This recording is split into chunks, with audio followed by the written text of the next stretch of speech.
এই সমস্ত ক্ষমতার উৎস, আইনের উৎস, বৈধতার উৎস। আমি ক্ষমতায় থাকবো, এর বৈধতা কি? ওই পুরানা সংবিধান না, জনগণ। জনগণ যদি আমার পিছনে থাকে, তাহলে জনগণ তো গণঅভ্যুত্থানে রক্ত দিয়া আহত হয়ে রাস্তায় দেখা দিয়ে গেছে, বৈধতা দিয়ে দিচ্ছে। এই বৈধতাটা নষ্ট করতেছে কি? সংবিধানের দোহাই দিয়ে। উল্টা কিন্তু এই নষ্ট করে আজকে রাষ্ট্রটাকে এই জায়গায় আসছে। আমরা কিন্তু চেঞ্জ হয় নাই, বরঞ্চ দেখেন আমাদের বেতন বাড়াই দিচ্ছে ডবল। এই দালাল আলমাল যারা শেখ হাসিনার লুটপাটের সাথে, কোটি কোটি টাকার লুটপাটের সাথে, এই যে টানেল সহ যত যত হয়েছে সবগুলোর সাথে আমরা যুক্ত না, ওদের চড়াই লেগেছে, পাস করছে। এই যে আন্তর্জাতিক যে মাফিয়ারা বাংলাদেশে এখন ঢুকতেছে, আপনার এই নিয়ে আসছে ওই নিয়ে যাচ্ছে, এরাও কিন্তু যুক্ত, এরা চেঞ্জ হয় নাই। আপনার শিক্ষার ক্ষেত্রে কি মৌলিক চেঞ্জ হয়েছে?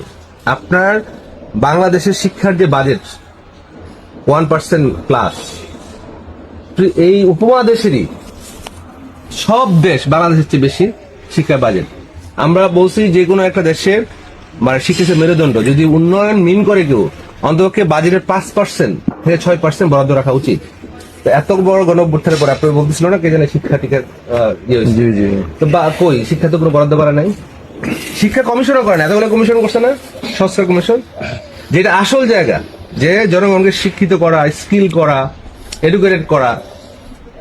হ্যাঁ, হাসিনার আমলের মতো মাইকে কথা মাইকে রাইট।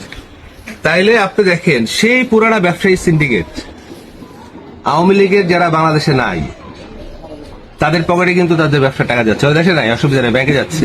তার পুরো ওই ব্যবসায়ী সিন্ডিকেটটাও কি একই আছে। আপনি মন্ত্রণালয়ে যান, আপনি ইভেন কি বন্দরও যান, ওই ঘুরা ফিরা ওই পুরানা ফেসগুলি পিছনে গেছে, এদেরই একজন সামনে আইনা পুরা সিন্ডিকেটটা পুরো রাষ্ট্রটাকে আবার এটার সাথে মার্চ করতেছে। আর কিছু বিদেশি দাবি দেওয়া, ওরা তো ওদেরকে কি বিদেশি মানুষের দাবি দেওয়া শোনার জন্য বসেছিলাম জনগণের। তাহলে বলছেন তো পলিটিক্যাল সমস্যাটা কথা, তাহলে উচিত ছিল 8 তারিখ জনগণের অধীনে শপথ নিয়ে সংবিধান তৈরি করা। সংবিধান মানে গঠনতন্ত্র, গঠন মানে